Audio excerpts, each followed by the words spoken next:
네, 월스트리트 모닝 브리핑 함께하고 있습니다. 우리 시청자분들이 이제 저의 모든 인생에 대한 걱정도 함께해 주시는 것 같아요.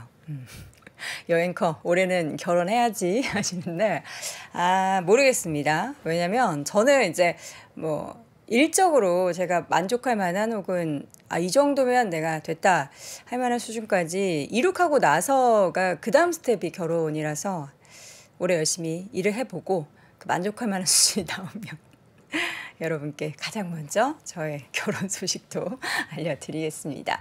자, 이 월가의 소식은 이분께 듣도록 하죠. 미국 주식 위치다 이양영 전문위원 함께합니다. 위원님 어서 오세요. 네, 안녕하세요. 이양영입니다. 우리 위원님도 맨날 저한테 올해 가야지. 언제 가는 거야? 구스 언제 오겠죠? 맨날 물어보시잖아요. 저 그런 얘기 안 하는데. 오늘 오시면서 오리발 막 내미시는 거예요? 네. 자, 결혼 얘기도 중요하지만 월가의 소식이 가장 중요합니다.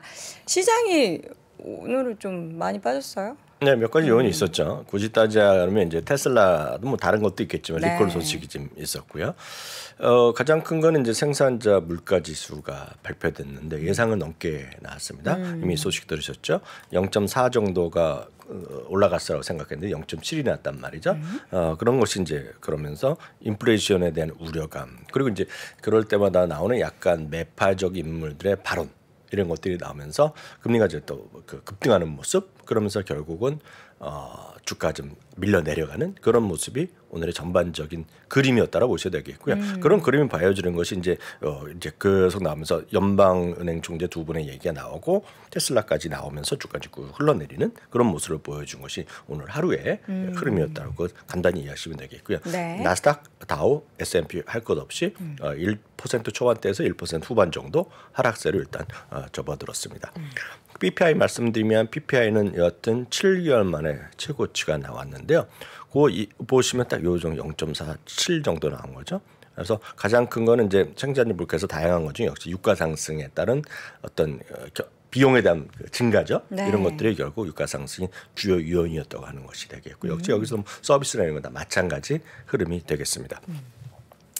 자, 이분이 또 얘기를 가만히 계시면 안 되나요? 이분 이제 후임 씨 네. 이거 보트 할 그거 없잖아요. 권리 없잖아요. 네, 그럼 보트를 누가 하건 상관없이 그나마 큰 영향력이 있는 사람들이 말하는 분이 많이 반영되는 거죠. 오늘 이분과 이제 수잔 메스터 얘기를 네. 해드리겠는데요. 결국 핵심은 이겁니다. 결국은 정책 금리 인상은 계속 해왔지만 지금 끝난 게 아니다라는 거죠. 결론은. 그래서 지금은 계속 더 그런 스탠스를 계속 유지해야 된다 얘기하는 거죠. 그렇게 돼야지만 디스인플레이션의 추세 이거는 지난번부터 얘기 나왔던 제롬 파우엘이 얘기했던 그 추세가 이어질 수 있다는 거죠. 지금 멈추면 디스인플레이션에 계속될 수 있다 없다 이분의 생각 어렵다는 얘기하는 거죠. 그래서 금리를 계속 올려야 된다라는 얘기를 하는 거죠. 그래서 우리는 지금 한 번만 더 올리면 될 거라고 생각했던 사람들이 지금 6월 금리 한 차례 더 까지 얘기를 하고 있는 거 아닙니까? 3월이 끝나는 것이 아니라 5월, 6월 해갖고 그래서 그 부분은 여러분들이 점도표로 다음 달에 나올 텐데 지금 우려는 기존 점도표보다 올라갈 가능성을 얘기를 하는 사람들 꽤 있죠 지금요. 그렇죠. 그러니까 그런 것들이 반영되면서 금리도 올라가는 거 되겠고요. 다음은 이제 로레타 메스터가 되겠는데요. 결국 마찬가지. 이분도 오늘 이제 거의 이제 50bp 금리 인상을 다음 달에 해야 된다는 얘기하고 있는데 지금은 수요와 공급 시장의 불균형이 예상보다 이거 쉽게 풀어서 쓰면 고용 시장이 너무 핫하다는 얘기가 되겠고요. 그리고 비용에 대한 부분이 계속 이슈가 되고 있다는 얘기죠. 그러다 보니까 연준에서 금리의 추가 인상을 준비할 준비가 되어 있어야 된다 얘기하는 거죠. 그래서 결국은 금리를 더 빨리 더 많이 올려야 된다 얘기를 하는 거가 바로 로레타 메스터 총재의 기본적인 시각입니다. 그래서 이런 분들이 계속 얘기가 하나 둘 나오면서 오늘 결국 금리가 쭉 올라가는 모습을 보였죠. 네. 금리 올라간 거 보여드리겠습니다. 네. 3.86 하면서 이제 다시 3.9 수준까지 올라가는 거죠. 조금만 더 올라가면 이거 지금 올해 최고치에서 작년 말에 기록했던 4% 이상 다시 찍을 수 있는 그런 우려감이 있는 거죠. 현실화되건 상관없이 지금 금리가 올라가고 있다는 거죠. 금리가 올라가면 좋을 수가 없네요. 금리가 올라가면 다들 이해하셔야 되는 것이 바로 달러가 좀 약간 또 밀려 올라가는 그런 모습이 있는 거죠. 달러가 우리는 이렇게 될 때만 하더라도 100 금방 갈 줄 알았잖아요. 하지만 반전이 나오는 거죠. 그래서 좀 올라가는 모습. 보이고 있고요. 금값은 상대적으로 지금 상대적으로 떨어져야 되는데 오늘은 좀 약간 지지되는 모습 정도 보여줬고요. 유가도 마찬가지. 유가는 약간 박스권에 갇혀 있는 건가요? 70에서 80달러 선에. 맞습니다. 그리고 또 하나가 이제 최근에 보면 코인이죠. 코인. 비트코인이 지금 25,400. 그러면서 6개월, 7개월 만에 또 최고치로 올라가고 있습니다. 어제는 또 이렇게 떨어졌다가.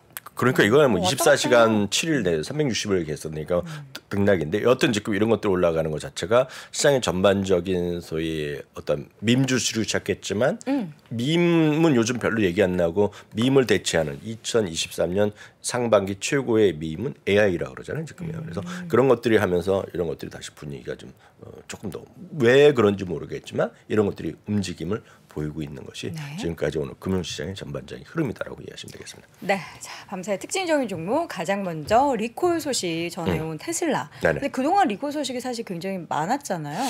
자동차 회사의 리콜은 그냥 늘상 있는 거죠. 늘상 있는 건데 이번에 이제 36만대 뭐 규모가 컸다고 할 수 있지만 이것도 하는 거죠. 그래서 이거는 결국은 그 완전 자율 주행에 대한 그런 이슈. 그러면서 이거가 지금 이거 빨리 리콜하지 않으면 어떤 교차로 이런 데서 갑자기 속도라든가 사고 날 수도 있겠다. 뭐 이런 얘기 하는 거잖아요. 그러니까 빨리 가서 해야 되겠죠. 그래서 오늘 리콜 소식이 있었고요. 뭐 직접 가서 하는지 소프트웨어로 하는지 뭐 전 뭐 오너가 아니까 모르겠지만 대부분 이제 리콜을 하면 소프트웨어로 한다는 얘기도 많이 하잖아요.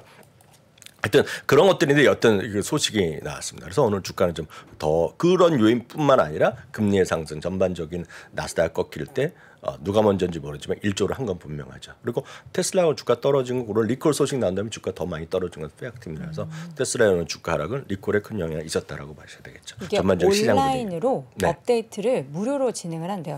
리콜 대상 차량을. 리콜 대상은 다 무료가 된 거죠. OTT를 하는 거죠. 온라인으로. 예, OTT. 그러니까 소프트웨어로 업데이트 시키는 거잖아요. 아까 전에 그 뭐 직접 가서 하는지 온라인으로 하는지 말씀하셔가지고 찾아봤습니다. 네, OTT로 하는 건 OTT. 그래서 해도 뭐 갖고 계시면 더 아시겠죠. 네. 자, 테슬라 리콜 소식. 이어서 로쿠가 11%나 올랐어요. 예, 그러니까 로쿠 같은 건 이제 어제 장 끝나고 실적 발표한 것들 중에 등락이 엇갈리는 모습 보여줬는데 로쿠란 것은 우리나라에서는 쓸 일이 없지만 미국에서는 쓰시는 분이 꽤 있는 것도 사실이죠. 로쿠에도 광고가 붙고 그러니까요. 로쿠가 이제 쉽게 얘기해서 스트리밍 기기 같은 거를 꽂기도 하고 요즘 나오는 TV에는 그게 장착돼서 소프트웨어로 장착돼서 나온 것도 있거든요. 그래서 로쿠가 많이 있는데 하여튼 실적은 재미없는데 로쿠하면 여러분이 기억하시는 것이 이제 그 또 캐시우드 누님 같은 경우가 생각나는 거죠. 로쿠를 또 엄청나게 뭐 떨어질 때만 샀다 하니까 하여튼 로쿠가 하여튼 그런 것들이 있었다라고 보셔야 되겠고요. 하여튼 이 시리즈는 전부 다 최근에 같은 흐름이라고 보시면 되겠습니다. 그러니까 그런 팔란티아나 그런 같은 시리즈들 있잖아요. 적자인데 뭐 앞으로 큰 기대가 된다. 주가는 엄청나게 떨어진 거. 라고 보셔야죠. 이건 지금 일봉이니까 뭐 안 떨어진 것 같죠. 그래서 주봉 보시면 엄청나게 떨어진 거 되겠고요. 소피파이는 그 여돈 앵커가 이제 고민하셨잖아요. 이거 계속 해야 되냐 말해야 되냐. 그게 딱 나오는 것 같아요. 회사에서는 이번에 실적 괜찮았는데 가이던스가 이제 약간 실망스럽게 나오면서 주가는 엄청나게 떨어졌습니다. 15.8%가 떨어졌습니다. 이게 참 만들기 편하고 인터페이스도 참 익숙한데 금액을 이렇게 자꾸 올리면 여튼 쇼피파이는 주가 많이 떨어졌고요. 버진 갤럭틱은 오늘 반등하다가 약간 떨어지더랬는데요. 버진 갤럭틱은 아시겠지만 이제 리처드 브랜슨이 만든 거죠. 대표적인 4번 기업이라고 보시면 되겠습니다. 언제 흑자 될지 아직 뭐 가늠이 잘 안 되는 건데 작년에는 한 2차례 정도 상업 비행 테스트 비행이 2번 정도 결국 안 되다가 연기되다가 엊그저께 해서 드디어 다시 성공했잖아요. 그래서 그런 것들을 때문에 기대감에서 어제 오늘 좀 올라가는 모습을 보여준 것이 버진 갤럭틱이 있습니다. 이어지는 다른 ETF 두 가지. 다만 버진 갤럭틱은 저도 좋아하죠. 이런 걸 좋아하는 건 저도 맞는데 여러분들이 투자의 대상으로 삼으실 때는 딱 두 개의 차이가 있습니다. 그러니까 다들 아시면 계실 것 같습니다. IT에는 여러 번 저희가 소개해드렸던 우주항공 방위산업 ETF가 바로 IT입니다. IT예요. 여기는 이제 보잉, 로키드 마틴 뭐 그런 거 저희가 많이 말씀드렸던 노스럽 그로만, 라겔 뭐 이거 다 들어가는 겁니다. 지금요. 그런 것들이 지금 사상 최고가 수준을 갖고 있는 거예요. 어저께 사상 최고가 갔다가 오늘 약간 쉬고 있는 거거든요. 이게 IT입니다. 반면에 ARKX는 2년 전에 나온 건데 ARKX 비롯해서 몇 개 더 있습니다. 이거는 똑같은 우주항공인데 여기는 방위산업 플러스 우주항공인데요. 여기는 우주항공 포함한 완전 혁신기업 이런 것들이 들어가는 건데 ARKX는 거의 대부분 적자 기업이라고 보시면 돼요. 다 적자 기업. 그러니까 꿈과 희망이 엄청나는 거가 ARK 시리즈의 특징인데요. 이거 여기 이런 거 이제 버징 이런 데 포함이 될 수밖에 없는 것들이죠. 네. 그러니까 이런 것들이 있고 뭐 오빗이랑 몇 가지 좋은 기업들 많이 있지만 진짜 엄청 꿈을 꾸는 기업이기 때문에 선택은 다들 시청자분들이 투자자들이 직접 하시는 거지만 이런 것들은 참 안정적인 것이고 이건 진짜 3, 4번 기업에 뭉쳐 있는 기업들이기 때문에 또 이런 것들은 각자 잘 판단하셔 하시면 되겠습니다. 그래서 여러분들 뭔가 우주, 항공, 방위산업 할 때 보면 대부분의 경우에 이제 검색을 하실 거 아닙니까? 그러면 여러 개 같이 나올 때 보면 그 구성을 정보를 보시고 이게 돈을 버는 수 있는 것들은 모아놓은 건지 지금 현재 돈을 버는 쪽인지 아니면 큰 꿈을 갖고 장기적인 것을 보는 건지에 따라서 여러분들 선택을 하시면 될 것 같습니다. 네. 그래서 두 개를 비교해서 보여드렸습니다. 네. 그다음 차트를 하나 또 가지고 오셨는데 요새 퀴즈를 많이 내시네요. 네. 왜냐하면 이제 주식으로만 보면 답이 잘 안, 주가로만 보면 답이 잘 안 나올 때가 많이 있어요. 그래서 항상 보면 어떤 실적의 어떤 특수한 변수라든가 왜냐하면 주가는 올라가는데 실적은 계속 떨어질 수가 있잖아요. 다이버전스가 나오게 있기 때문에 실적과 주가 아니면 또 다른 변수가 있겠죠. 예를 들어서 어제도 잠시 말씀드렸다시피 이익은 안 나지만 아직 이익이 안 나지만 뭐 순현금을 볼 수도 있겠고요. 뭐 에비타를 볼 수도 있고 에비타에서도 일단 조정된 에비타를 볼 수도 있고 여러 가지가 있거든요. 각자만의 방법이 있는 거죠. 예를 들어서 버진 갤럭시 같은 경우가 지금 흑자가 날 일이 유한한데 어떻게 하겠습니까? 예를 들어서 그런 걸 보는 분들은 이제 상업용 비행이 돼서 상업용 비행의 어떤 승객수가 늘어난다 이런 거 갖고 합리적으로 우리가 합리화 시킬 수 있잖아요.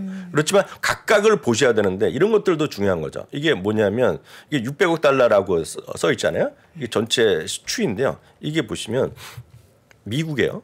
연간 갬블링죠, 갬블링. 갬블링은 호텔, 카지노뿐만 아니라 온라인에 요즘 모바일로도 많이 하잖아요. 거기에 매출 추입니다.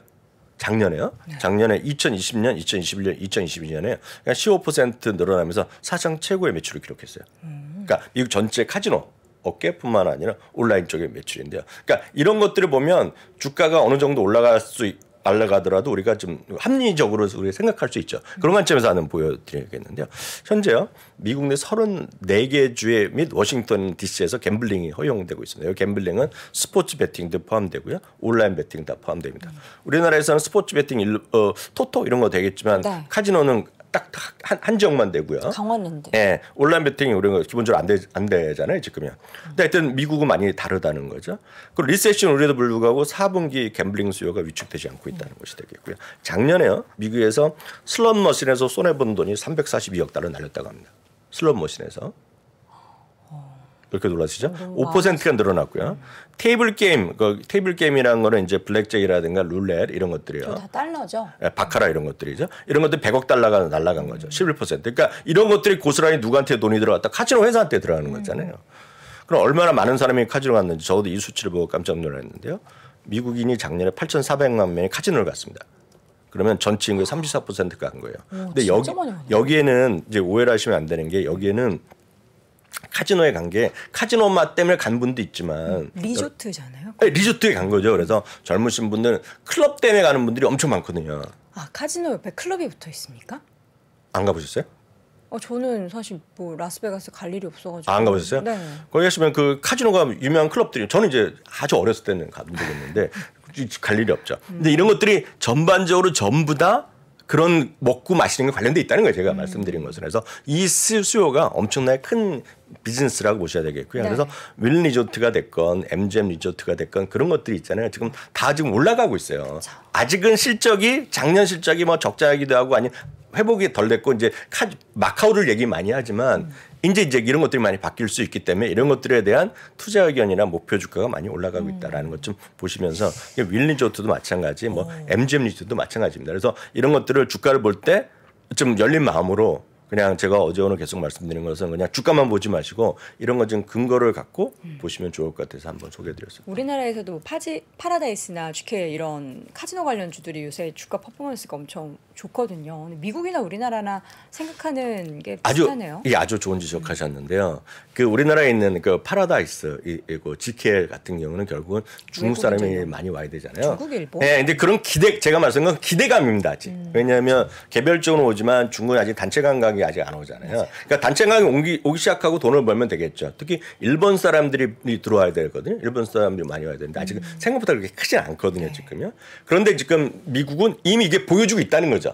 미국 이 MGM이나 윈도 마카오 쪽은 이제 기대감이 있는 거고 여기는 팩트라는 거죠. 그래서 늘 말씀드린 어느 게 더 주가가 올라갈지 제가 모르겠으나 이런 것들을 보시면서 좀 비교해 보시면서 주가가 당연히 그러면 기대감만 있는 애들이랑 이렇게 바탕이 되는 애들이랑은 안정성 측면에서 보면 이게 국적이랑 상관없이 보면 이런 MGM이나 이런 쪽이 좀 안정되겠죠. 제가 파라다이스는 주가를 본 적이 없지만 그런 것들로 이해하시면 되겠습니다. 여러분들이 카지노 얘기하니까 경마 얘기도 하시네요. 다양하게 또 스포츠 관련한. 네. 아까 말씀드린 그 경마요. 스포츠 베팅은 여기도 아까 포함된 수치입니다. 네. 그러니까 아까 구체적으로 말씀드린 여기 아까 보여드렸던 다시 한번 보여주면 여기 있죠. 여기요. 이 화면 보이시면 여기에는 아주 구체적으로 질문하셨는데 그 경마가 들어갑니다. 미국에서요. 스포츠 베팅이라는 게 여기 들어가는 항목입니다. 이 항목이요. 빠지는 게 있습니다. 빠지는 게. 그건 우리나라에 해당 없지만 미국이나 뭐 다 마찬가지지만 이게 카지노에 따기 어렵잖아요. 카지노의 그 허가권을 따기가 쉽지 않아요. 그래서 이게 미국에서 카지노가 많이 늘어나게 된 절대적 계기가 하나 있어요. 그래서 10몇 년 전인데 아메리칸 인디안한테 줬어요. 아메리칸 인디언들이요. 원주민이요. 뭐 우리나라 보면 예전 뭐 코만치 뭐 하여튼 인디언 부족들이 있지 않습니까? 그 부족들한테 카지노 영어권을 그거를 특혜로 준다고 해서 도심 한복판에 주기 시작했습니다. 그래서 커진 겁니다. 이 카지노 산업이. 도시를 개발하기 위해서 준 건가요? 아니죠. 그들한테도 혜택을 주기 위해서 한 거죠. 그래서 약간 이 방송이랑 상관없지만 그래서 한 10년, 한 15년 전부터 해서 아메리칸 인디언들이요. 이민들이 나의 뿌리 찾기 운동이 엄청났어요.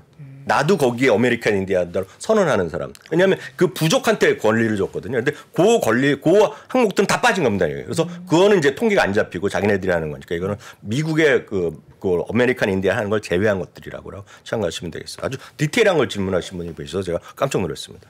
자, 그래서 이러한 뭔가 엔터 쪽에 있어서의 비중이 늘어나면 관련된 소비가 당연히 이제 카드사 쪽으로도 잡히는 거잖아요. 네, 그래서 하나까지만 더 말씀드리면 이거는 이제 카지노나 이런 거 포함해도 되겠지만 어제 마스터카드의 그 스펜딩 펄스 말씀드렸는데요. 그래서 레스토랑, 주얼리 이런 거 말씀드렸잖아요. 그래서 자, 오늘 여기까지만 하겠는데요. 가장 여러분들이 편하게 쓰게 할 수 있는 것이 레저 및 엔터테인먼트 이태입니다. 관련한 기업들이 다 모여져 있죠. 네, 여기에 보면 PE 제한 $40짜리인데요. 전 장기적으로 저는 제트나 이런 거 하나 하는 것보다는 이게 낫다고 보는데 왜냐하면 여기에는 항공사도 들어가고요. 카지노 그 호텔도 들어가고요. 먹고 마시는 게 다 들어갑니다. 여기요. 이게 구성이 항공주도 들어가고 여러분들 좋아하시 저는 별로 안 좋아하지만 그리고 호텔 뭐 매력 호텔들 먹고 마시고 항공사도 들어가기 때문에 그리고 라이브 네이션 이런 것도 들어가기 때문에 치플에 들어서 혹시 이런 쪽에 관심 있으신 분은 그냥 개별 기업보다는 이런 것들이 괜찮을 것 같아서 마지막으로 여기까지 설명드리겠습니다. 그거 아세요? 치폴레가 한국에 들어온답니다.